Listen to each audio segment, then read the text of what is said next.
Hey, guess what's happening on this week's episode of the Beating Diabetes Lifestyle Podcast with your friend and host, Oscar Camejo. Hey, folks, if you're not getting enough sleep lately and you've just been restless at night, you're dealing with some health issues like high blood pressure, high cholesterol. What if I told you that it could be because of stress? Yeah, stress could be the culprit. If you're struggling with your weight, you're gaining weight, or you're not losing enough weight, what if I told you again that it could be stress related? You're probably saying, Oscar, I'm not eating the wrong foods. But what if I told you that your blood sugar is spiking anyway because of what? Stress. 75% of American adults are walking around right now, folks, with issues, specifically symptoms of stress. I'm talking about anxiety, fatigue, the headache that you're constantly getting. Yeah, it could be stress related. And you know what? A lot of people are not even understanding that there's a connection to their blood sugar and stress. 9 times out of 10, when people struggle with their numbers, yes, they're looking at their plate. They're focused on their steps. They're focusing on getting enough exercise, and all that stuff is important. And I get it. I'm all about the fitness. But here's something else that's going on. Something that most people don't even realize is happening underneath the hood. And that's chronic stress. We're going to get all into that. Because here's the thing. Stress is not just a mental thing, folks. It's physical as well. It's a physical process. It's a biological process. And you know what? Stress is working against your blood sugar, is working against your blood pressure, and even your cholesterol every single day. That's exactly why I need you to stay locked into what I have to say. So stick around to hear the rest of today's episode. It's going to be really good. You don't want to miss it. Let's go. Be sure to visit the website at www.beatingdiabetieslifestyle.com for access to free resources and other information that will help you along your journey. If you would like to submit a question or a comment about the show or to learn more about the Beating Diabetes Lifestyle, you can always email me at hello@beatingdiabetieslifestyle.com. And if you haven't already, be sure to subscribe to this podcast. Welcome to the Beating Diabetes Lifestyle Podcast with me, your host, Oscar Camejo, helping diabetics make lifestyle changes to reverse type 2 diabetes. Good people, thank you for tuning in from all around the world. I want to say thank you so much. I have people supporting the show from all over the place, Australia, the UK, Africa, and so forth. Before we get into it, if this episode is hitting home for you at any point, go ahead and subscribe. Tell somebody about it, because you never know that the message that you're giving them could help change their life. That's how we're going to keep growing this show and spreading the word, and get this thing all around the world. So be sure to visit me online at beatingdiabetieslifestyle.com. You can always email me. I always want to hear from you. Matter of fact, I got an email from a longtime listener. Shout out to Judy. I really appreciate getting some feedback and keeping up with what's going on in your life and how this show is helping you. So, folks, I really appreciate you all.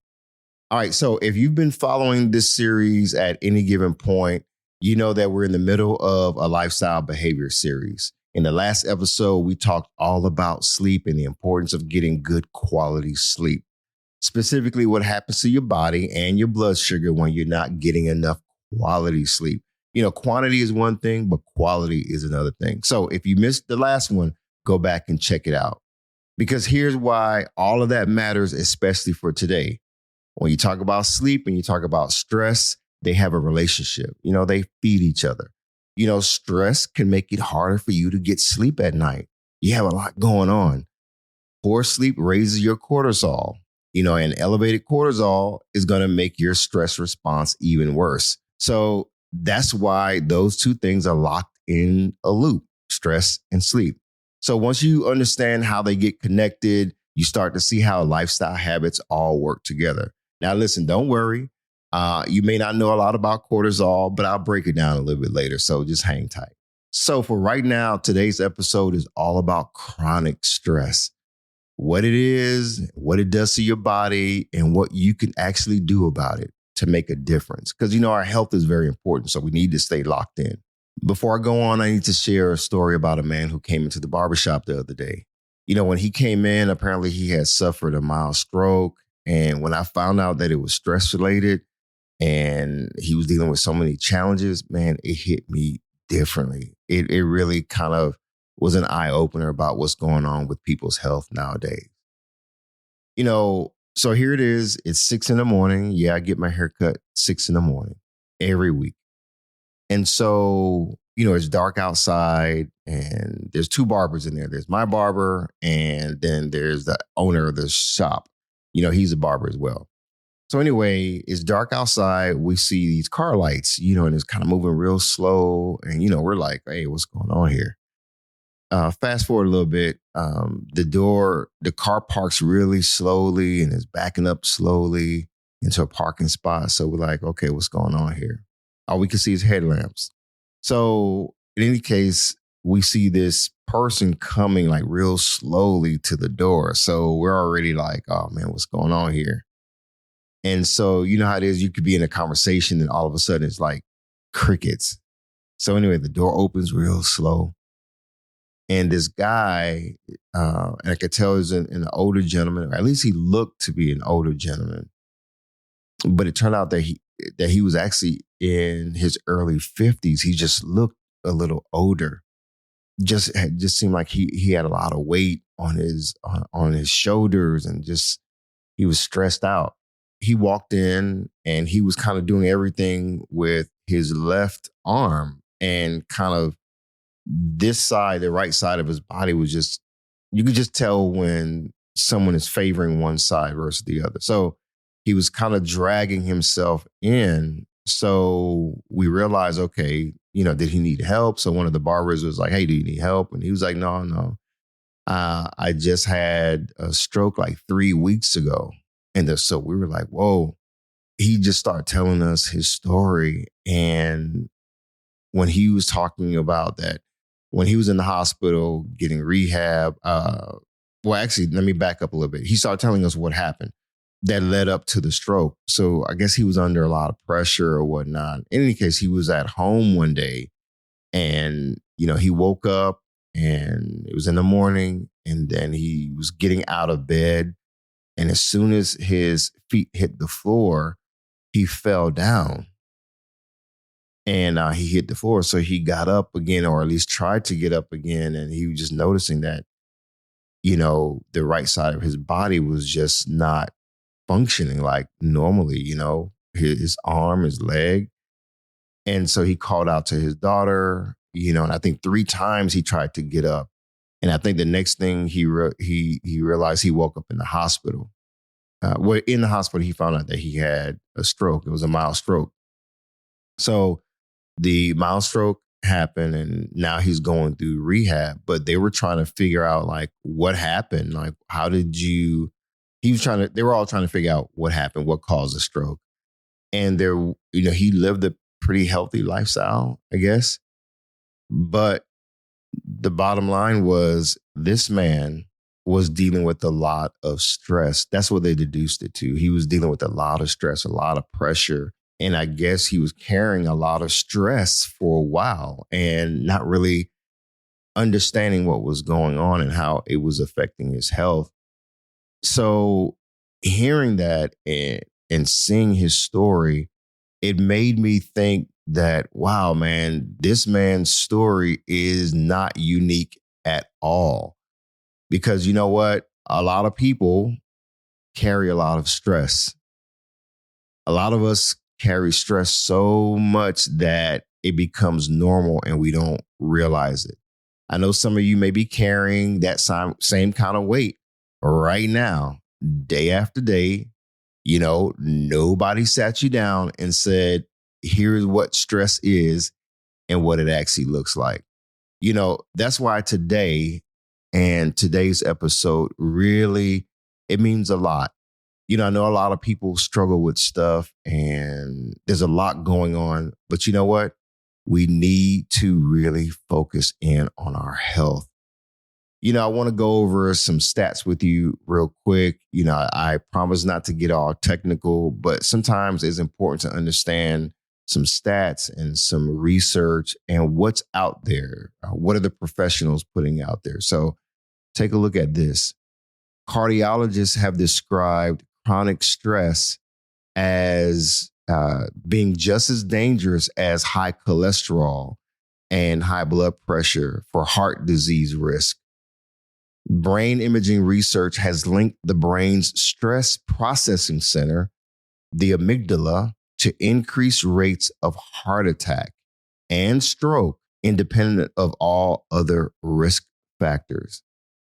Now, folks, I remember when I was first diagnosed with type 2 diabetes, and I found out in the hospital that I had type 2 diabetes. A lot was going on. I was under stress, but I didn't realize it at the time. I didn't realize I was under pressure. I didn't realize that I was under a lot of stress. I had been dealing with chronic stress apparently for a minute. It was affecting my sleep. It was affecting my eating, all of that stuff. And one day I ended up in the hospital finding out that I have type 2 diabetes. Stress is a real thing, folks. It affects how we sleep. It affects how we move. It affects all kinds of things. And we need to take things serious enough. And I don't mean to be real heavy, but I want to save lives. I want to save limbs. I want to help people make lifestyle changes so they can beat these chronic diseases, these issues that we face every day. I don't know about you. You may know someone who is close to you who's under a lot of pressure. You may be under a lot of pressure. You may be dealing with your weight. You may be dealing with all kinds of things. And we need to really take our health serious enough. It's important. All right, now, before I get into the science, I want to ask you something. Does any of this sound like you? You're tired even after a full night's sleep. You're dealing with some brain fog. It's hard to concentrate. That 3 p.m. crash in the afternoon where you're reaching for sugar and caffeine, that's normal, right? You're probably wired up and wound up at night, but you're exhausted in the morning. You have low motivation. You don't feel like cooking, and you definitely probably don't even feel like exercising. I've been there. I'm pretty sure you're dealing with some of those things. And if you are, I need you to listen up. If you've checked off even a couple of these things that I just mentioned, this episode is definitely for you. These are real symptoms, folks. It's a real biological issue. There's a biological reason. And chronic stress is behind most of these issues. Stress is not just a feeling. Here's what I want you to understand for today. Short-term stress is not the enemy. Like when you have a deadline that comes, that's short term, and you may be dealing with some stress. Your body kicks in, it helps you to push through it, but then it recovers. That is called acute stress, and it comes and it goes. That's acute stress. But chronic stress is totally different. Chronic stress is when that recovery window, it never arrives. The alarm stays on. Your stress hormones keep pumping day in and day out, day after day after day. So think about it. Acute stress, that's short term, and your body recovers. Chronic stress, though, that's when that alarm never turns off. And here's something that should stop you in your tracks. Your body can't tell the difference between a bear that's chasing you or an unpaid stack of bills. It's stress on both ends. Or even that email you got from that coworker that got on your nerves. It fires the exact same biological responses regardless. Your body can't tell the difference, folks. Again, bear, email, bills. Now, think of it this way. There's a fire alarm that's going off in your house every single day. Not because of a fire, but because of bills, work pressure, and everything else that you're carrying. And what do? At first, you run out, right? But after a while, you're still hearing that alarm even while you're asleep. Your body is doing the same thing. And that's where cortisol comes in. Cortisol is that internal alarm. And chronic stress, folks, it keeps the alarm ringing. It keeps your body in that I'm in an emergency. I'm in this stress mode. So you keep that all locked in. So let's talk about what cortisol is actually doing. I want to break it down for you. Your brain senses a threat, any threat, no matter what it is, email, bear. It signals two glands above your kidneys. Now stick with me. Those are called your adrenal glands. They release cortisol and adrenaline. And so that adrenaline is what kicks in to help you to get things done. And those hormones do three things real fast. They raise your heart rate and your blood pressure. They tell your liver, hey, liver, I need you to release stored sugar into the bloodstream because we need some instant fuel. We need that energy. They slow down your digestion, your immune response, and even repair. That's short bursts, and that's a biological engineering marvel that the body undergoes. But here it is. People deal with stress and anxiety all day long, and today's stress is different than back in the day. Bills don't stop.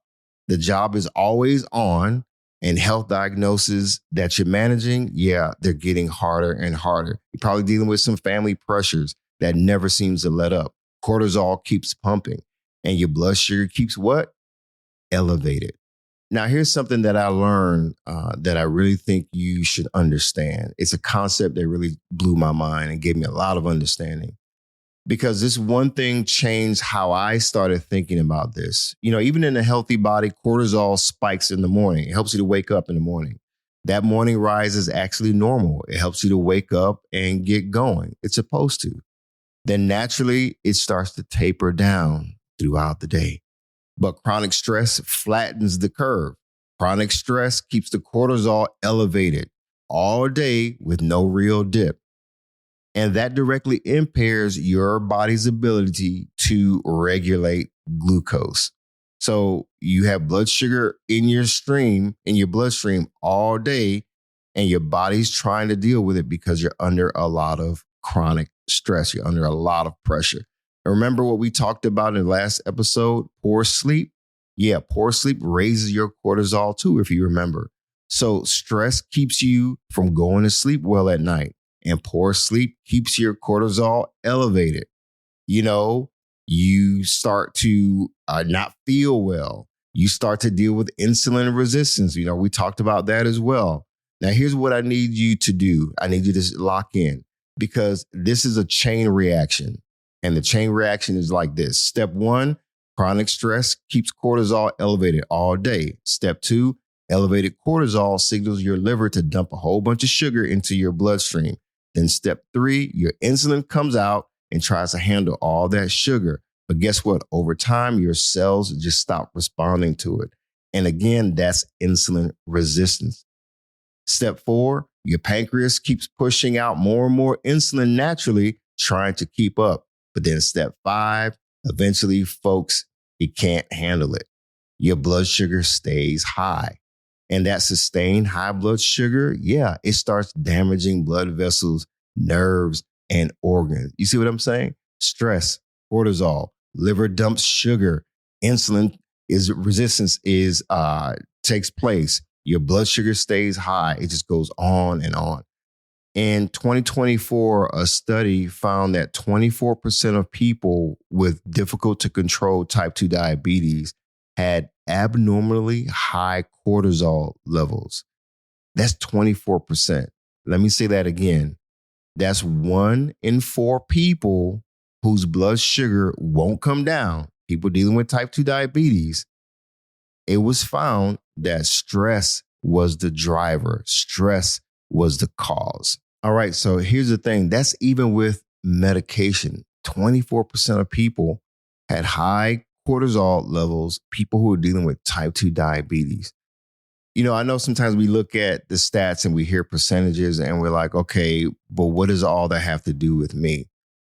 It does not stop at just blood sugar. Cortisol directly raises your blood pressure as well. It tightens your blood vessels. It causes your body to hold on to salt. It causes your body to hold on to sodium. And that in and of itself pushes your blood pressure even higher. It starts to inflame your arteries, the walls of your arteries over time. And what about your cholesterol? When it comes to the bad cholesterol, that's the LDL cholesterol you may have heard about. Yeah, high cortisol raises that too. You know, folks, it raises your triglycerides and it lowers the good cholesterol. You may have heard of HDL. So if you're doing everything right, but your numbers are still not moving in the right direction, Stress may be putting a ceiling on your progress. Stress may be the reason why you're dealing with all these issues. Okay, folks, I want to read some more research for you that I think is going to be eye-opening. So the APA Stress in America study, this is 2025, it said that 75% of U.S. adults experience stress with physical symptoms. The most common are anxiety, we mentioned that before, fatigue, and headaches. And 83% of U.S. workers say work-related stress is a significant problem. Now, this is just an American study. I can only imagine what it's like in Europe and places like Asia, Africa, where a lot of you all are living. And this stuff is real, folks. The point is, it's a global issue, right? People all around the world are dealing with stress. This is not a personal failure, right? This study is letting you know that it's nothing personal. It's not just related to you, but this is a national and a global crisis that we really have to pay attention to. Those physical symptoms, anxiety, fatigue, headaches, we've all been there before, but there's something that we can do about it. Now, let me connect the dots because this is where it all needs to come together. You know that feeling where you're doing everything right, like I mentioned before, but your numbers are still the same. They won't even budge. Here's what could be going on. Remember stress. Chronic stress is what we're talking about. Chronic stress, it hits. Your cortisol rises. And that cortisol doesn't just raise your blood sugar, it also triggers those cravings that you may be dealing with.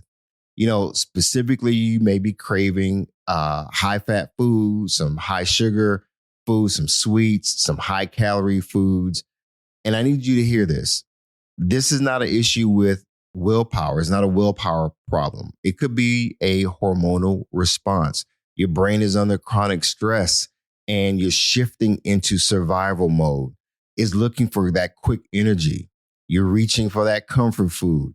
You know, and that's biology, folks. That's not necessarily a weakness. Remember, stress, cortisol, cravings, blood sugar spikes. You're dealing with crashes, guilt, more stress, and then you repeat that cycle over and over again. You know, when you eat these foods, yeah, your blood sugar is spiking, but then it crashes.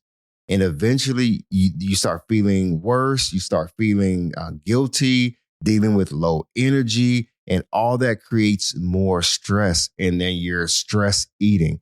It's a cycle that starts and repeats all over again. Now, here's the kicker that really gave me a lot of understanding. You know, that stress eating doesn't just hit your blood sugar in that moment. You know what? Over time, it leads to weight gain, especially around the belly, that belly fat. Yeah. And also, it starts making your insulin resistance even worse. Your body's trying to keep up, folks. So don't beat yourself up. You know, all of this makes blood sugar hard to control. And I get it. This creates a more stressful situation. Stress eating leads to belly fat and then worse insulin resistance. It's harder to control your blood sugar and more stress. You see what I'm saying? You know, this is why someone can feel stuck even when they're eating right. You're eating right. You're probably exercising, but you just still feel stuck. And if that unmanaged stress continues driving the cycle, your body's just in this constant resistance mode. So give me a moment. I want to share some more research with you. The USDA nutrition researchers confirmed that even when people eat a healthy diet, high cortisol can limit the cholesterol lowering effect of that diet. Unmanaged stress can override good nutrition, like I was saying before, no matter how clean you're eating. So keep that in mind. So basically, unmanaged stress can override your good nutrition. I want you to let that sink in for a moment. Folks, I know it's heavy, but your body can bounce back. Listen, I know it's a lot to take in and it can feel heavy right now, but I want you to breathe. It's okay. Here's the good news. I want you to hear this clearly. You know what? You're not stuck. Your body is designed to be resilient because that same research that shows what chronic stress can do It also shows what can happen when you start managing it properly, when you start managing stress properly.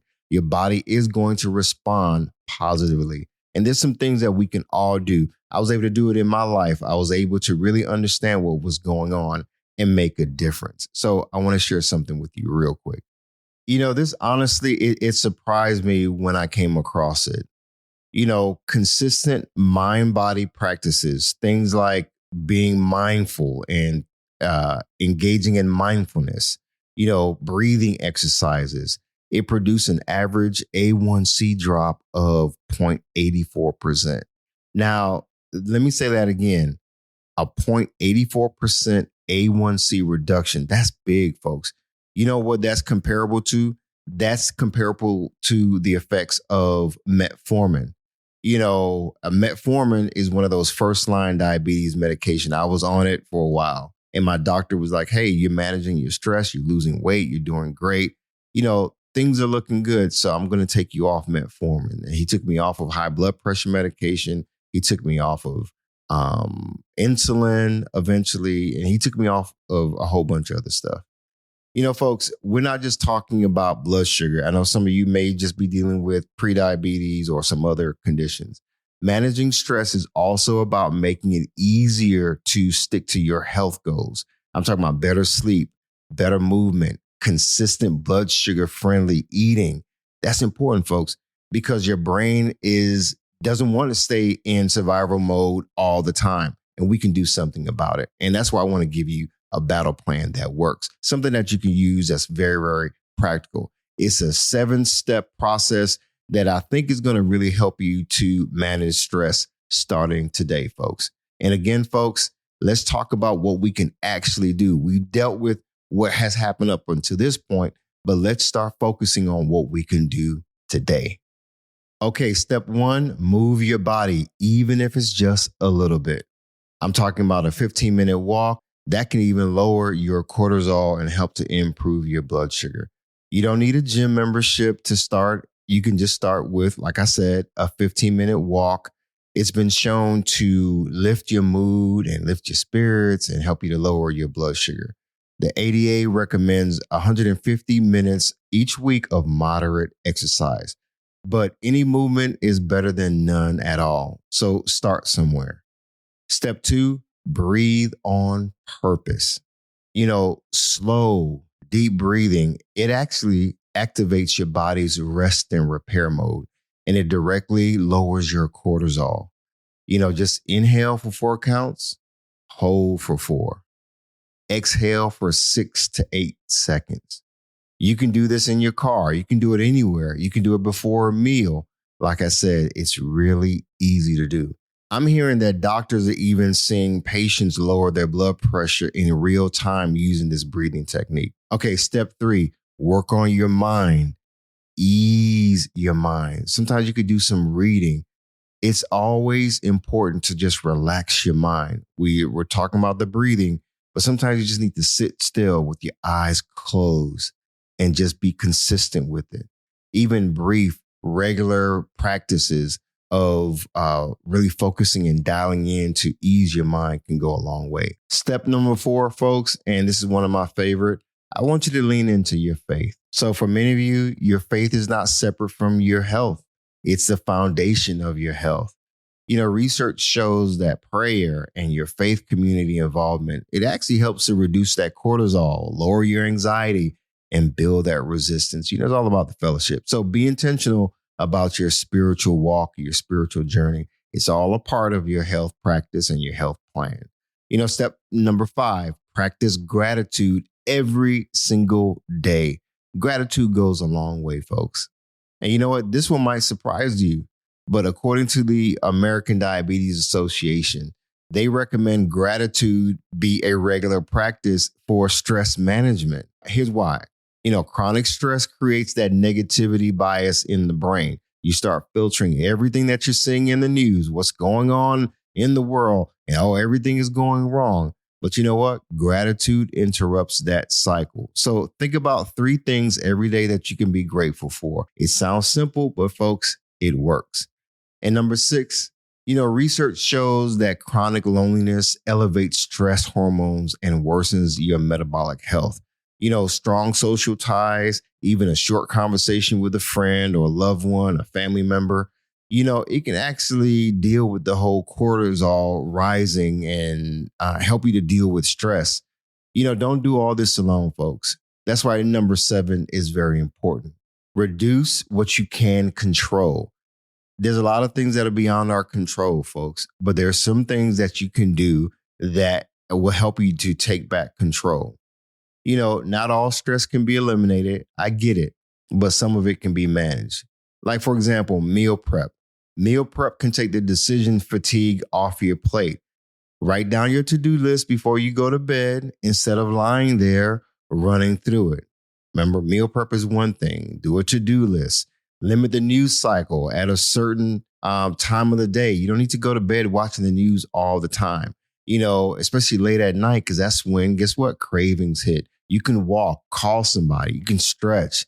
A lot of time that craving passes before you even open the refrigerator. Start small, be consistent. Folks, I want to wrap this up because this is a lot of information to take. But I want you to understand this. These are all practical things that I just want to give you so that you can figure out what's going to work for you. Now, here's the one thing I want you to take away from today.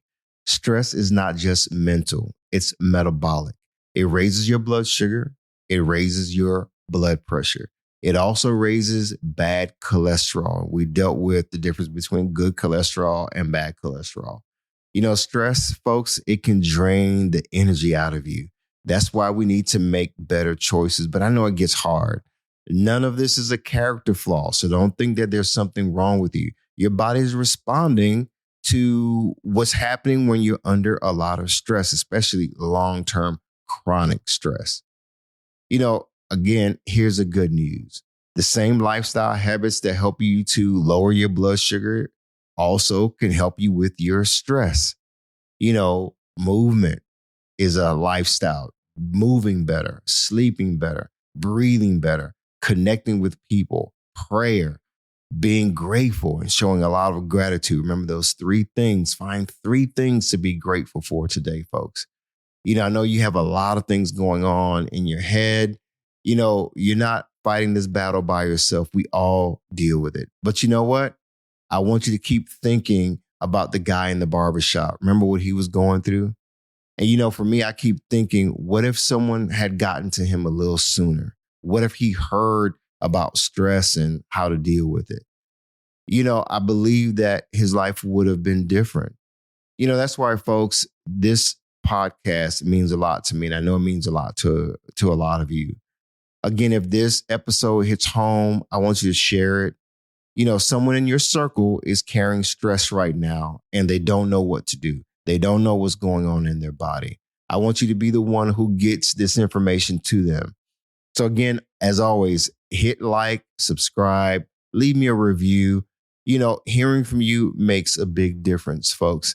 Now, every time that you take an opportunity to share the good news with someone about whether it's if they're dealing with prediabetes, type 2 diabetes, high cholesterol, high blood pressure, all of those conditions, it can make a big difference if you take the opportunity to be with me in this journey and create greater awareness of our health.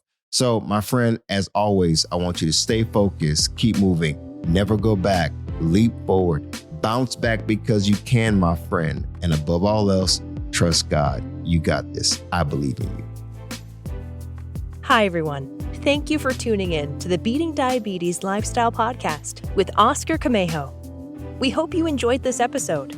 As a reminder, this podcast is intended for motivational and educational purposes only. It is not a substitute for professional care by a physician or other healthcare professional or qualified fitness instructor. This podcast is provided on the understanding that it does not constitute medical or professional advice or services. If you're looking for help on your journey, seek a qualified medical practitioner. It's important that you utilize someone who is a trained, licensed healthcare professional who can help you on your journey toward good health.